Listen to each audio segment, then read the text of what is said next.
Oke, setelah Pak Guru memberikan tes awal ya untuk mengetahui pemahaman kalian tentang materi ini ya.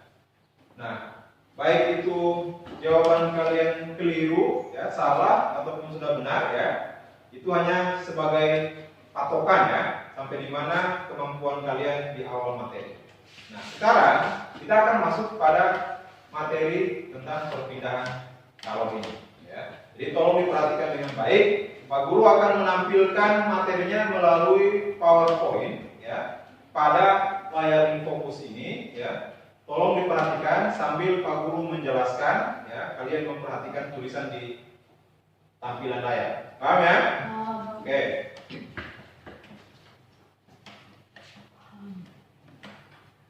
Nah, perhatikan ya. Di sini dikatakan bahwa ya, perpindahan kalor atau energi panas. Ya. Jadi kalor ini ya sama juga dengan energi panas. Ya. Perpindahan kalor atau energi panas.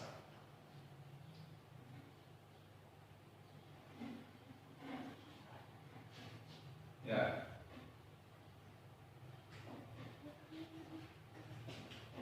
Nah, energi panas ya berpindah dari satu tempat ke tempat lain dengan tiga cara.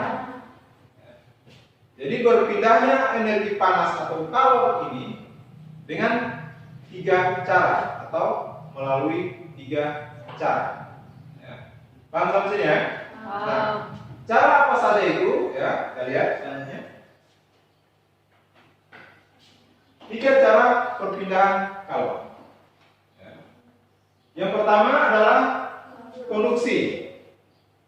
Apa itu konduksi? Nanti sebentar ya. Jadi yang pertama itu adalah konduksi, yang kedua konveksi, dan yang ketiga adalah radiasi. Nah, jadi ketiga ini adalah cara-cara kalor itu berpindah tempat, ya, dari satu tempat ke tempat yang lain. Melalui tiga cara ini, ada konduksi, konveksi, dan radiasi. Paham sampai sini? Oke. Apa itu konduksi? Ya. Jadi konduksi adalah apa?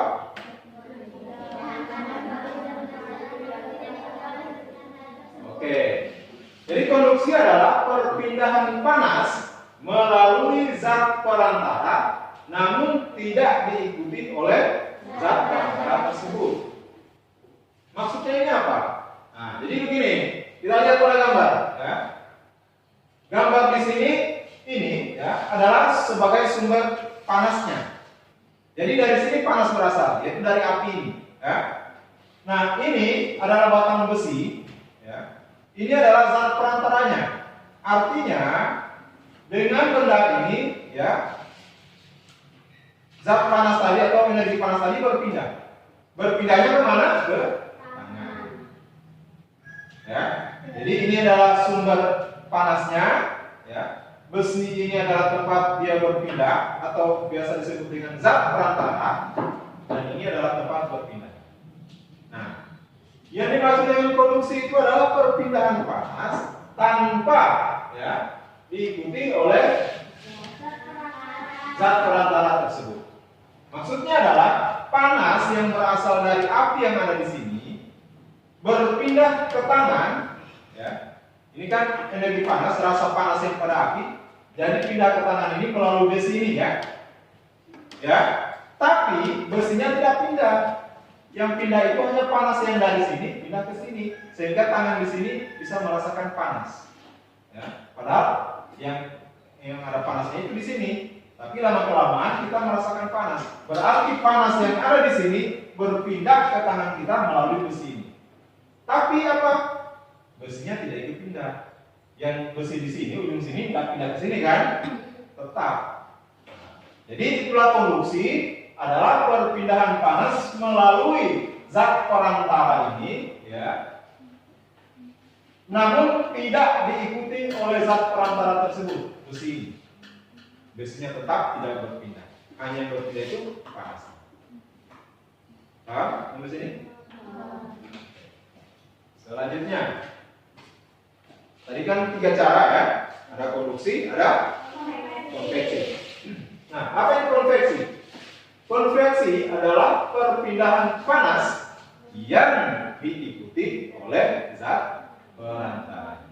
Kalau konduksi tadi kan tidak diikuti ya, zat panas berpindah, tapi zat perantaranya tidak berpindah. Kalau konveksi itu artinya perpindahan panas bersama dengan zat perantara. Paham sampai sini? Nah, contohnya ini panci ya, panci untuk kita memanaskan air. Ya. Nah, panci ini berisi air, ya. Kemudian kita taruh di atas kompor yang apinya menyala, ya, sehingga mendapatkan sumber energi panas. Nah, perpindahan panas di sini terjadi ya dari api ya ke air ya melalui panci ya, itu masih konduksi ya. Karena apa? Panas berpindah ke air ya, melalui panci, tapi pancinya tidak berpindah ya kan? Nah, itu masih konduksi.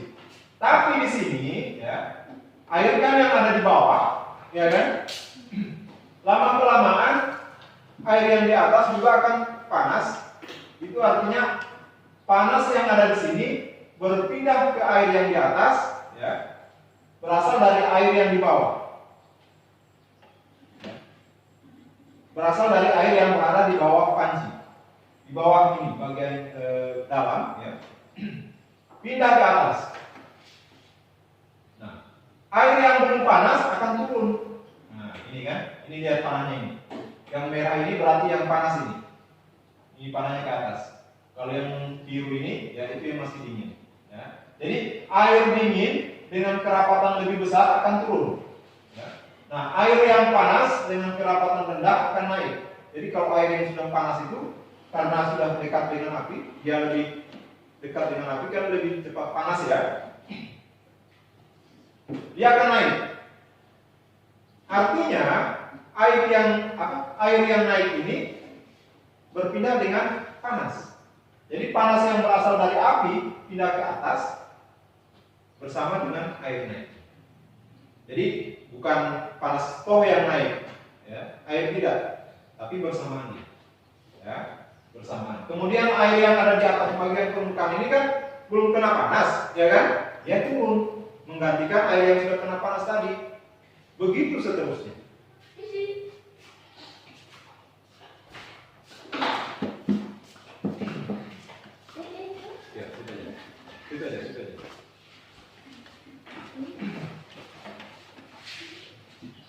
Oke, saya lanjut ya.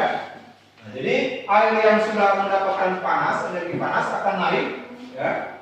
Kemudian air yang belum mendapatkan panas akan turun. Jadi air yang naik dengan air yang turun itu artinya berpindah bersamaan dengan energi panas. Paham ya maksudnya? Oke. Itu adalah peristiwa konveksi. Selanjutnya, kalau tadi sudah, konduksi sudah, konveksi sudah, sekarang yang ketiga adalah radiasi. Apa itu radiasi? Adalah perpindahan panas tanpa zat perantara. Nah, kalau tadi kan konduksi itu membutuhkan zat perantara, ya. Paham ya? Ada besi tadi. Kalau konveksi itu ada zat perantaranya juga, yaitu air. Ya, sehingga panas itu bisa berpindah. Dia membutuhkan air untuk berpindah. Nah, kalau radiasi ini panasnya berpindah tanpa zat perantara. Jadi tidak ada perantaranya. Panas berpindah dari tempat ini ke sana, tidak ada perantaranya. Tapi panas bisa pindah, gitu loh. Aneh ya? Dia bisa pindah, tapi tidak ada alat untuk dia bisa pindah. Sama dengan kita kalau misalnya dari rumah ke sekolah. Kita pindah tempat, ya kan? Dari rumah ke sekolah, ya, menggunakan zat perantara, alat perantara yaitu misal yang ada naik motor, ya kan? Ada yang menggunakan kaki, nah, itu perantaranya semua. Jadi kita bisa pindah dari rumah ke sekolah melalui zat perantara. Tapi kalau radiasi, ini dari rumah ke sekolah tiba-tiba, ya, sudah di sekolah. Ya. Nggak tahu naik apa, sudah di sekolah. Nah, seperti itu radiasi. Ya. Jadi dia berpindah tanpa zat perantaranya. Contohnya apa? Ini api, ya kan? Api ini jelas sebagai sumber energi panas. Jadi panas ini berasal dari sini. Nah, tiba-tiba tubuh kita yang dekat dengan api, tapi belum kena ya, masih dekat. Ya, kalau dekat api, tiba-tiba akan merasakan hangat atau panas. Nah, panas yang kita rasakan itu berasal dari api ini. Dia berpindah ke tubuh kita atau ke tangan kita, ya, berasal seperti ini, tanpa zat perantaranya. Jadi tidak ada yang melalui, ya, yang menghantarkan api dari panas dari api ini ke tangan kita. Ya, biasanya ini kan biasa di api unggun ya. Ini api misal ya nyala, kita dekatkan tangan kita seperti ini, lama kelamaan tangan kita akan merasakan panas atau hangat. Itulah radiasi. Artinya panas dari api berpindah ke tangan kita tanpa ada perantara. Paham sampai sini? Paham ya?